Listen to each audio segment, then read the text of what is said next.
Nunca imaginé que el día de mi regreso a casa se convertiría en el inicio de mi propia pesadilla mexicana, una que me arrancaría el alma y me dejaría buscando justicia en cada sombra. Me llamo Ricardo y lo que van a escuchar no es una historia de telenovela, es la cruda realidad de cómo mi vida se desmoronó por completo en cuestión de segundos, un minuto antes de lo previsto. Regresé a la Ciudad de México después de un año de trabajo arduo en el extranjero, construyendo un futuro que creía nuestro.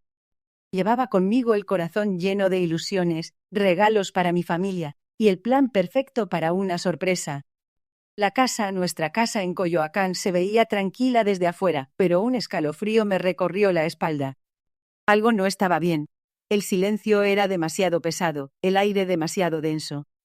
Abrí la puerta con mi llave, despacio, con esa emoción contenida de quien está a punto de dar la mejor sorpresa de su vida. Pero la sorpresa fue para mí. El primer paso dentro del umbral fue como pisar un campo minado. El aroma a comida, sí, pero no la que yo conocía. Risas, voces, pero no las de mi gente. Y entonces lo vi. Un letrero gigante improvisado colgado en la sala. La familia es para siempre. Pero esa no era mi familia. No la que yo recordaba. Había rostros desconocidos, gente que nunca había visto en mi vida, llenando cada rincón de lo que era mi hogar. 92 personas, conté después, pululando entre mis muebles, usando mis cosas, riendo en mis espacios sagrados. Mi corazón se encogió, una punzada helada me atravesó el pecho. La confusión era total, la incredulidad me paralizaba. ¿Qué estaba pasando? ¿Era una broma? ¿Una cámara escondida? Mi esposa, Laura, apareció de repente, su sonrisa forzada, sus ojos esquivos. Estaba sirviendo a un hombre al que no había visto, un tipo con un bigote grueso y una mirada que no me gustó. Ella me vio y su rostro se descompuso. El plato que llevaba en las manos se le resbaló, estrellándose contra el suelo en 1000 pedazos, un sonido que retumbó en mi cabeza como el disparo de una traición. El silencio se hizo absoluto. Todos me miraban. Ahí, en ese instante, en medio de la sala abarrotada de extraños, sentí como el mundo que había construido con tanto esfuerzo se hacía pedazos. La confusión dio paso a una rabia ardiente, un fuego que nunca antes había conocido. La promesa de un futuro juntos, el sacrificio de mi ausencia, todo se desvaneció en un instante. ¿Quiénes eran todas esas personas? ¿Y por qué mi esposa me miraba como si fuera un fantasma? Lo que descubrí después, esa misma noche, fue una red de engaños tan intrincada, tan cruel, que me hizo cuestionar cada recuerdo, cada palabra, cada beso que compartimos. Mi esposa, mi propia Laura, la mujer que juró amarme, había convertido mi hogar en el escenario de la más dolorosa farsa. Pero lo que me destrozó por dentro, lo que me llevó al límite, fue saber que esa familia en mi casa era solo el inicio de una traición mucho más profunda, una que involucraba a la persona que yo consideraba mi mejor amigo. Esta no es solo la historia de un hombre al que le robaron su hogar. Es la historia de cómo la venganza se convirtió en mi única brújula, la única forma de recuperar lo que me fue arrebatado. Y créame, la verdad es mucho más amarga de lo que pueden imaginar. Lo que Ricardo hizo después de descubrir a esas 92 personas cambió su vida para siempre. ¿Están listos para la verdad? El sol apenas asomaba por el horizonte, tiñendo el cielo de un naranja y rosa vibrante sobre la Ciudad de México. Me llamo Same Charakter from Sekti.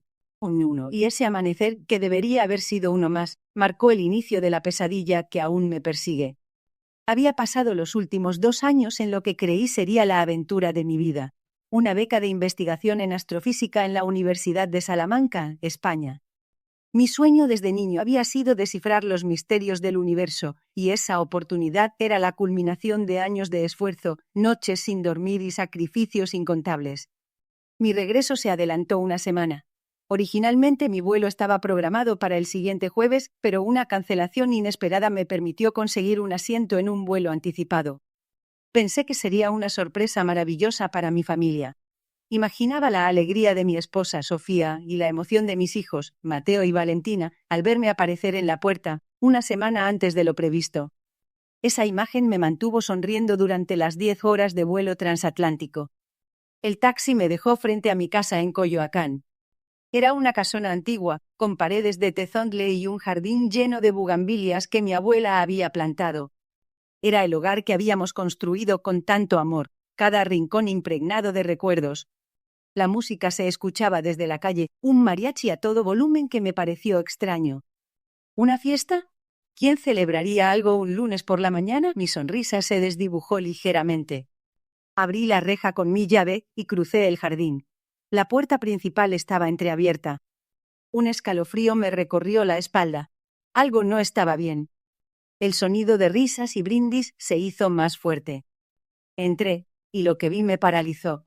El salón, normalmente impecable, estaba irreconocible. Había globos, serpentinas y mesas repletas de comida y botellas de tequila. Pero lo que realmente me dejó sin aliento fue la cantidad de gente. Rostros desconocí. Algunos que apenas reconocía de alguna boda lejana, llenaban cada espacio. En el centro del salón, frente a la chimenea, había un letrero enorme, hecho a mano, con letras irregulares y toscas. La familia es para siempre. Debajo del letrero, de pie, estaban Sofía, Mateo y Valentina. Sofía no me vio al principio. Estaba riendo, brindando con un hombre que la abrazaba por la cintura. Un hombre que no era yo. Mi corazón se encogió, un dolor agudo y punzante que me robó el aliento. Mateo y Valentina, mis hijos, estaban jugando con otros niños, ajenos a la escena, pero sus sonrisas no me alcanzaron. Mis ojos se fijaron en el hombre que sostenía a mi esposa. Era alto, con el pelo oscuro y una sonrisa demasiado familiar. Era Ricardo, mi primo lejano, a quien apenas había visto en años. ¿Qué hacía él aquí en mi casa, abrazando a mi esposa? La escena se reprodujo en mi mente una y otra vez, cada detalle grabándose a fuego. El brillo en los ojos de Sofía, la forma en que su cuerpo se inclinaba hacia él, la naturalidad de su cercanía. Entonces, Sofía me vio. Su sonrisa se desvaneció al instante, reemplazada por una expresión de puro terror. Soltó a Ricardo abruptamente, como si la hubieran quemado. El silencio cayó sobre el salón. La música del mariachi se detuvo. Todos los ojos se giraron hacia mí, el intruso inesperado en mi propia casa. Conté 92 personas en mi hogar, celebrando algo que no entendía, mientras mi mundo se desmoronaba. La frase del letrero, la familia es para siempre, resonó en mi cabeza, ahora con un tono de burla, de traición. La impotencia, la rabia, la confusión se mezclaron en un cóctel amargo que me llenó la boca. Mi regreso sorpresa se había convertido en la revelación más devastadora de mi vida. El aliento se me atascó en la garganta. Mi mente luchaba por procesar lo que veía en mis ojos, una escena surrealista que desafiaba toda lógica. 92 personas. 92. Mi casa, mi santuario, convertida en un circo. La música atronaba, las risas huecas llenaban el espacio, y el olor a tequila y comida barata lo impregnaba todo. Me sentí como un intruso en mi propia vida. El letrero, la familia es para siempre, seguía ahí, burlándose de mí, una puñalada helada en el corazón. Un hombre corpulento, con una camisa de mariachi desabrochada y el rostro enrojecido por el alcohol, se tambaleó hacia mí. «Mira quién llegó. El extraviado. Sof, amigo, llegas justo a tiempo para la fiesta». Me dio una palmada ruidosa en la espalda que me hizo tambalear. ¿Sof? ¿Me conocía? Su mirada era turbia, pero había un brillo de reconocimiento, o al menos de familiaridad. Intenté decir algo, cualquier cosa, pero las palabras se negaban a salir. Mi voz, normalmente firme, había desaparecido. Mi mirada escaneó la multitud frenéticamente, buscando un rostro familiar, una explicación. ¿Dónde estaba Sofía? ¿Dónde estaban Mateo y Valentina? El pánico empezaba a burbujear en mi pecho. Cada segundo que pasaba la escena se volvía más grotesca. Vi a una mujer con un vestido de lentejuelas bailando descalza sobre la mesa de centro, mientras un grupo de hombres la animaba a gritos. Otro individuo, que no podía tener más de 20 años, vomitaba discretamente en una maceta de mi ficus centenario. Mi ficus, el que Sofía y yo habíamos cuidado con tanto esmero. De repente, una voz dulce y familiar me sacó de mi estupor. «Mi amor». «Llegaste», era Sofía. Bajaba las escaleras con un vestido de noche ajustado, sonriendo, pero su sonrisa no llegaba a sus ojos. Había algo en ella, una frialdad que nunca le había visto. Acercó a mí, me abrazó, pero no sentí el calor de siempre. Era un abrazo distante, casi mecánico. «¿Por qué no avisaste?» Habríamos preparado algo especial. Su tono era de reproche, no de alegría. Sofía, ¿qué está pasando? ¿Quiénes son todas estas personas? ¿Y por qué hay un mariachi en mi sala un lunes por la mañana? Logré balbucear, mi voz apenas un susurro. La música parecía amplificarse, ahogando mis preguntas. Ella se rió, una risa hueca que me heló la sangre. Ay, mi amor, no seas dramático. Es una pequeña reunión familiar. Ya sabes, para celebrar tu regreso. Algunos primos lejanos, amigos de la familia. Nada del otro mundo. ¿Nada del otro mundo? Respondí, mi voz subiendo un poco. Hay 92 personas en nuestra casa, Sofía. Nuestra casa. Y no reconozco a la mitad de ellos. ¿Dónde están Mateo y Valentina? La preocupación por mis hijos me golpeó con fuerza. Eran mi ancla, mi razón de ser. Si algo les había pasado. Sofía se encogió de hombros con una despreocupación escalofriante. Los niños están con mi madre, Sof. No te preocupes por ellos. Esto no es lugar para menores. Es una fiesta de adultos. Sus palabras eran un puñal. ¿Una fiesta de adultos? ¿Sin sus propios hijos? ¿Y sin mí? La ira comenzó a desplazar la confusión. Mientras Sofía se alejaba para atender a un grupo de invitados que la llamaban, mi mirada se posó en un pequeño grupo de personas cerca de la cocina. Entre ellos, reconocí a mi suegra, doña Elena, y a mi cuñado, Carlos. Estaban riendo a carcajadas, brindando con copas de champagne. Doña Elena, siempre tan recatada, tenía el cabello ligeramente despeinado y una sonrisa demasiado amplia. Carlos me vio y me saludó con un movimiento de cabeza, sin ningún rastro de sorpresa o alegría genuina. Era como si mi presencia fuera lo más normal del mundo. Me acerqué a ellos, sintiendo la rabia crecer dentro de mí. Doña Elena, Carlos, ¿pueden decirme qué demonios está pasando aquí? ¿Por qué esta casa está invadida por esta gente? Mi voz era un gruñido. Doña Elena me miró con una expresión que intentaba ser inocente, pero que no lograba ocultar una chispa de malicia. Ay, Sof, qué genio te cargas. Es solo una pequeña reunión. Deberías estar feliz de vernos a todos. Es tu familia, ¿no? Su tono era condescendiente, como si yo fuera un niño caprichoso. Carlos, con una sonrisa burlona, añadió, sí, Sof, la familia es para siempre. ¿Recuerdas? Tú fuiste el que se fue. Nosotros nos quedamos. Alguien tenía que cuidar el fuerte, ¿no crees? Su comentario me golpeó como un mazazo.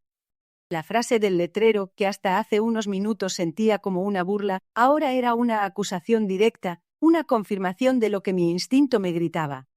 No era una fiesta de bienvenida, era algo más, algo siniestro. La traición se materializaba frente a mis ojos, un monstruo que había estado creciendo en las sombras de mi ausencia. La impotura se transformó en un ardor, un fuego que amenazaba con consumirme. Sabía que mi vida, tal como la conocía, había terminado. La música, antes un ruido molesto, ahora era un coro burlón que se reía de mi ingenuidad. Cada risa que escuchaba de esos extraños, cada brindis con mi tequila, era un puñal que se hundía más profundo. El letrero, la familia es para siempre, colgaba torcido sobre lo que antes fue mi mural de fotos familiares, ahora cubierto por grafitis obscenos. Sentí un nudo en el estómago, una mezcla de náusea y furia que me quemaba por dentro. ¿Cómo era posible? ¿Cómo mi propia casa, mi santuario, se había convertido en el escenario de esta grotesca farsa? Busqué a Sofía, a mis hijos, con la mirada desesperada. Quería una explicación, una negación rotunda de esta pesadilla. Pero no los encontré. En su lugar vi a una mujer rubia, alta y delgada, riendo a carcajadas mientras le servía otro trago a un tipo con un tatuaje de calavera en el cuello. Su risa era estridente, falsa, y me recordó a Sofía, pero no era ella. Era una imitación barata, una burla cruel. La casa olía a cerveza rancia, a cigarro y a perfume barato, un olor que nunca antes había invadido mi hogar. Me abrí paso entre la multitud, mi maleta arrastrándose a mis espaldas, sintiéndome invisible y a la vez el centro de todas las miradas. Nadie me reconocía, nadie me prestaba atención. Era como si mi presencia fuera tan insignificante como el aire que respiraban. Llegué a la cocina, esperando encontrar algún vestigio de mi vida anterior. Encontré a un hombre con una camiseta sucia revolviendo lo que parecía ser mi olla favorita de mole. Mi mole. La receta de mi abuela. Sentí que el aire se me escapaba de los pulmones. Era una profanación. Salí al jardín, buscando un rincón donde mi mente pudiera procesar lo que mis ojos veían. Las bugambilias de mi abuela estaban pisoteadas, sus pétalos esparcidos por el suelo como confeti de un carnaval macabro. Mi pequeño estanque donde mis peces koi solían nadar tranquilamente estaba lleno de botellas vacías y colillas de cigarro. Un escalofrío me recorrió la espalda. Esto no era solo una fiesta descontrolada, era una invasión, una toma de posesión. Mi celular vibró en mi bolsillo. Era un mensaje de Sofía. Cariño, el vuelo se retrasó. Llegaré mañana por la tarde. Te extraño. La fecha del mensaje era de hace una semana. Mi corazón se encogió. La traición tenía muchas caras, y esta era la más dolorosa.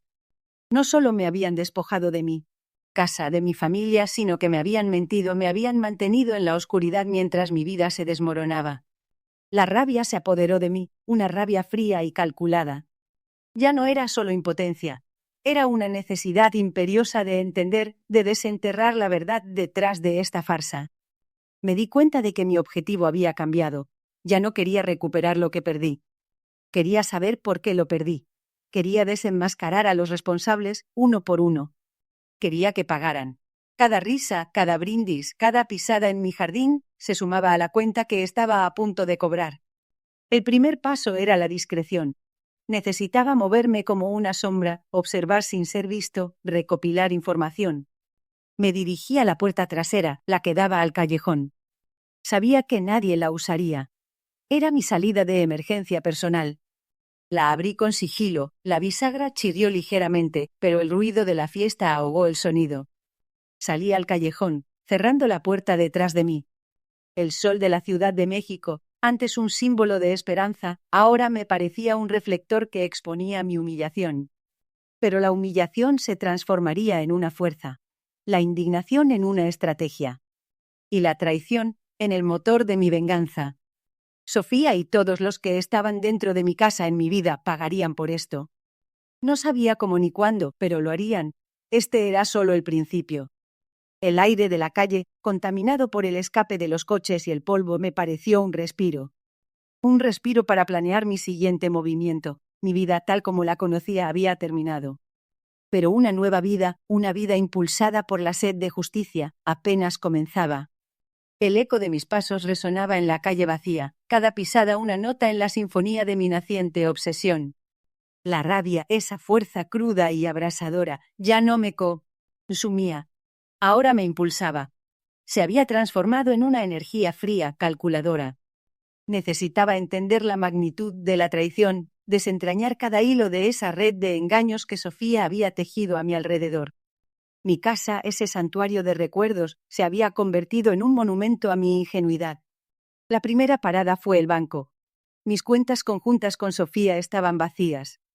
Cada peso, cada centavo que habíamos ahorrado para la educación de Mateo y Valentina, para nuestra vejez, se había esfumado. El gerente, con una mirada de lástima que me revolvió el estómago, solo pudo confirmar lo obvio. Sofía había tenido acceso total a los fondos. Había vaciado todo, dejando solo migajas. La magnitud del desfalco me golpeó como un puñetazo en el plexo solar. No era solo el dinero, era la aniquilación de nuestro futuro, de cada promesa que habíamos compartido. Luego, el despacho de abogados. Quería el divorcio, sí, pero no uno cualquiera. Quería justicia, quería que Sofía pagara por cada mentira, por cada noche de insomnio que me había provocado. El abogado, un hombre de pocas palabras y mirada penetrante, escuchó mi historia con una calma que me sorprendió. Cuando terminé, solo dijo: «Esto no será fácil, Sof. Ella tiene ventajas». Las ventajas, por supuesto, eran mi propia confianza ciega. Había firmado documentos sin leerlos, había delegado responsabilidades, había entregado mi vida en sus manos. Me sentí un idiota, un ingenuo sin remedio, pero esa humillación solo alimentó mi fuego. Mi siguiente paso fue buscar a mis hijos. Sofía se los había llevado. No contestaba mis llamadas, mis mensajes se quedaban en visto. El pánico se apoderó de mí. ¿Dónde estaban Mateo y Valentina? ¿Estaban bien? Mi mente comenzó a fabricar los peores escenarios. Recorrí cada lugar que conocía, cada parque, cada casa de amigos. Nadie sabía nada. La desesperación me carcomía. La policía, por supuesto, no podía hacer nada. Era un asunto familiar, me dijeron, y Sofía era la madre. Mi impotencia era un grito mudo. Días después, recibí una notificación judicial. Sofía había solicitado una orden de restricción. Alegaba violencia doméstica, inestabilidad emocional de mi parte. La ironía era cruel. Ella, la depredadora, se presentaba como la víctima. El documento incluía testimonios de supuestos incidentes, fabricados con una frialdad que me heló la sangre. Fue un golpe bajo, una maniobra maestra para aislarme, para despojarme de mis hijos, de mi reputación. El mundo se me venía encima. Pero en medio de esa vorágine, un destello de claridad. Sofía no era solo una traidora, era una estratega.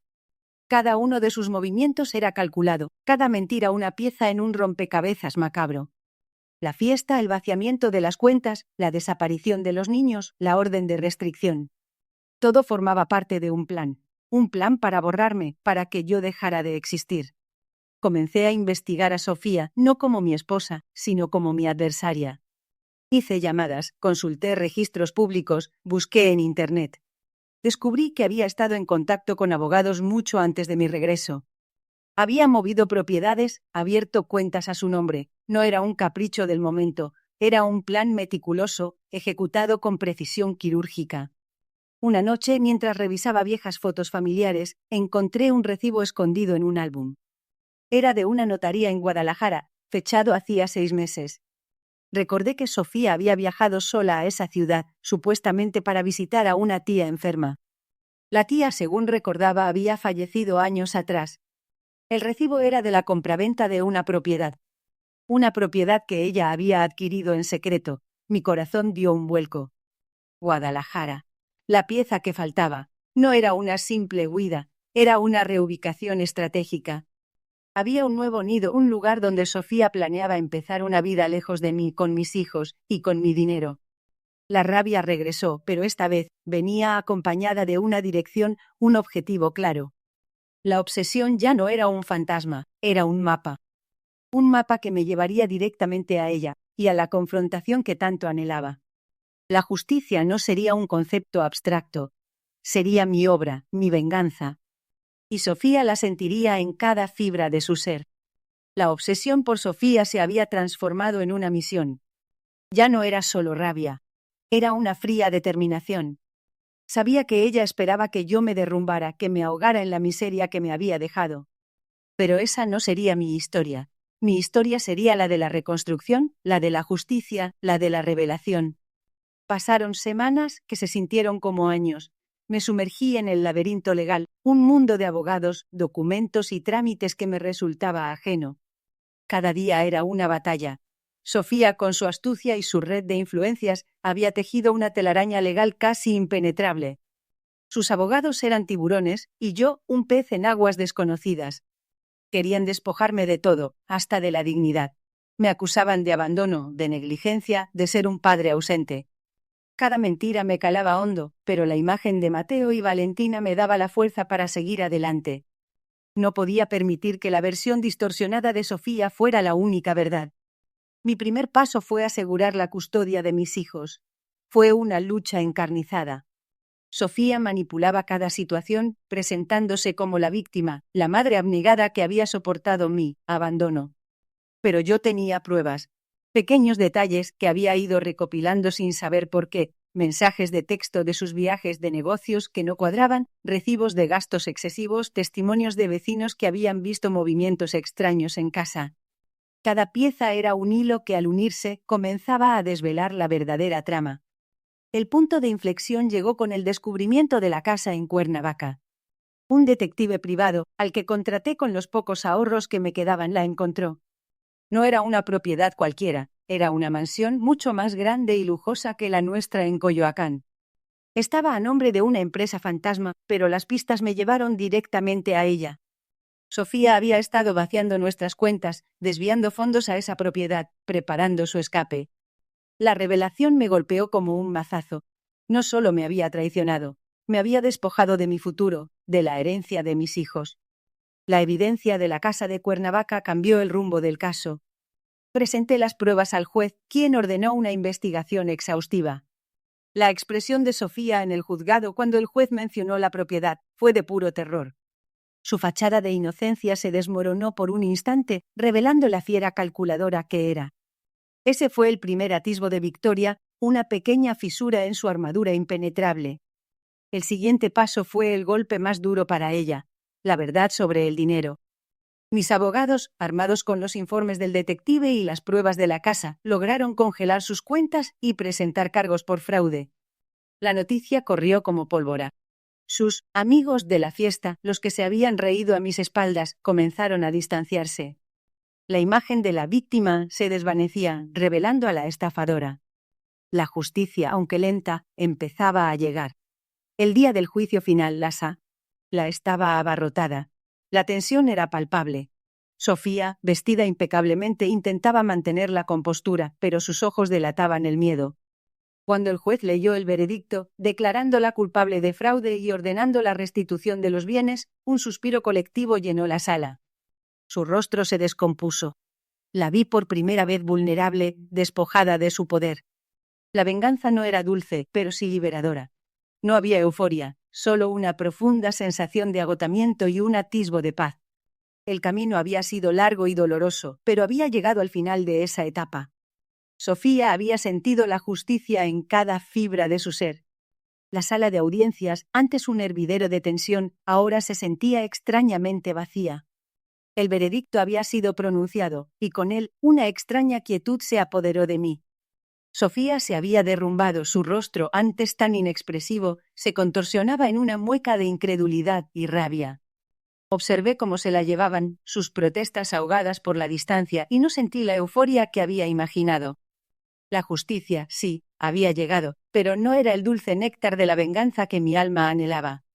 Era más bien una bebida amarga, mezclada con el polvo de años perdidos y la sombra de un hogar destrozado. Salí del juzgado, el sol de la Ciudad de México golpeándome con una intensidad que no recordaba. Mi abogado, un hombre de pocas palabras pero gran eficacia, me dio una palmada en la espalda. Lo logramos, Sof, me dijo, su voz resonando con una victoria que yo aún no podía sentir. Asentí, intentando forzar una sonrisa que no llegó a mis labios. La verdad era que a pesar de todo, el vacío seguía ahí. La casa, el hogar que alguna vez había sido mi santuario, ahora era solo un recordatorio de lo que había perdido. Cada rincón, cada objeto parecía quitar el nombre de Sofía, y el eco de su traición resonaba en cada pared. Decidí que era tiempo de un cambio radical. No podía seguir viviendo en las ruinas de mi pasado. Vendí la casa de Coyoacán, esa casona antigua llena de recuerdos agridulces. Cada mueble, cada fotografía, cada objeto que alguna vez representó la felicidad, ahora solo traía dolor. Fue un proceso doloroso, un desprendimiento lento y agonizante, pero necesario. El dinero de la venta lo destiné a un fondo para Mateo y Valentina, para que tuvieran un futuro sin las sombras del pasado.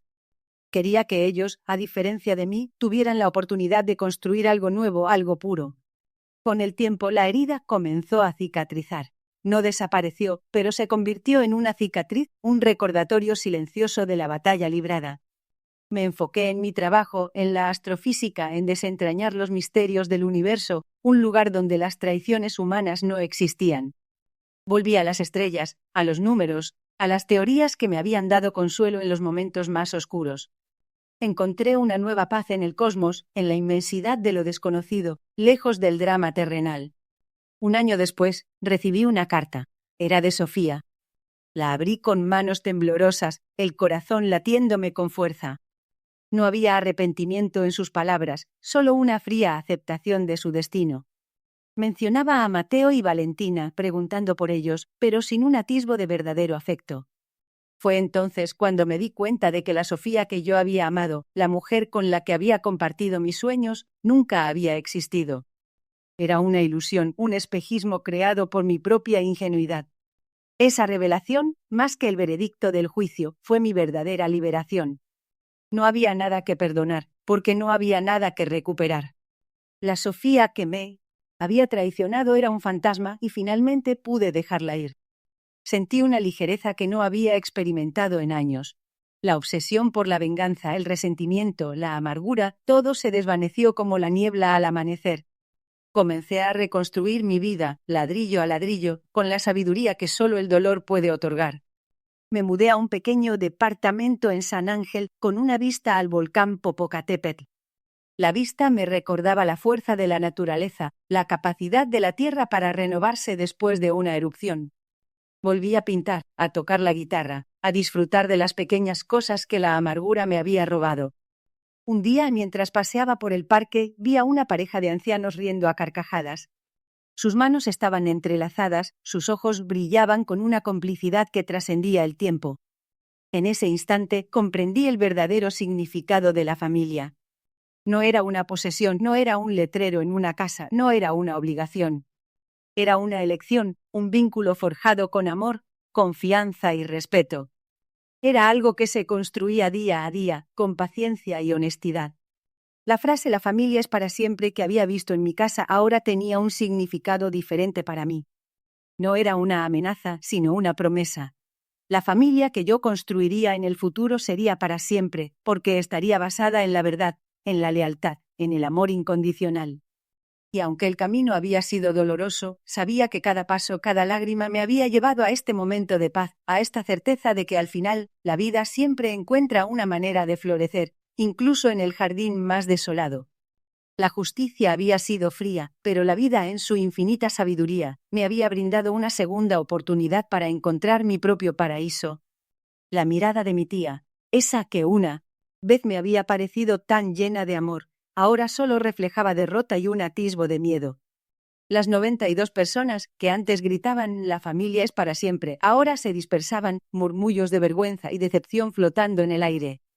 La policía había llegado, no para arrestarme a mí, sino para investigar las denuncias que presenté sobre el fraude de la herencia y las amenazas. El silencio que siguió a la partida de la multitud fue ensordecedor, solo roto por el tic-tac del viejo reloj de pared de mi abuela. Mi tía intentó hablar, balbucear excusas sobre la presión familiar, sobre lo difícil que era todo para ella. Pero sus palabras se sentían vacías, huecas, como las promesas que me había hecho toda mi vida. La obsesión que me había consumido por meses, esa sed de justicia que me empujó a cada paso, no se sentía como una victoria eufórica. Era más bien una calma fría, el vacío que deja una tormenta. Había recuperado la casa, sí, pero el hogar que una vez existió dentro de sus paredes, ese se había desmoronado mucho antes. Ver a mi tía esposada, su rostro pálido y sus ojos perdidos, no me dio la satisfacción que había imaginado. En ese momento, no sentí alegría ni triunfo, solo una profunda tristeza por lo que habíamos perdido, por la familia que se había roto irrevocablemente por la avaricia. La justicia había llegado, pero con un costo inmenso. El dolor de la traición seguía ahí, un eco persistente en el corazón.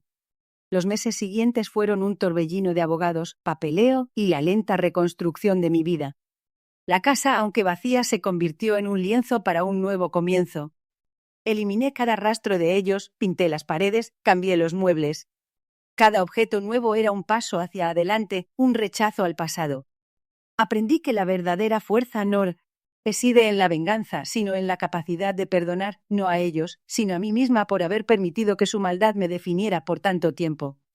Un día, mientras regaba las bugambilias que mi abuela tanto amaba, sentí una paz que no había experimentado en años. La casa ya no era un recordatorio de la traición, sino un santuario de resiliencia. La familia para mí ya no era un apellido o un lazo de sangre, sino las pocas personas que permanecieron a mi lado, los amigos que me apoyaron incondicionalmente. Había buscado justicia, y la encontré, pero la verdadera victoria fue recuperar mi paz mental. La herencia más valiosa no era la casa, sino la lección aprendida, que la familia es para siempre, sí, pero la verdadera familia es la que construyes con amor, respeto y honestidad, no con mentiras y engaños.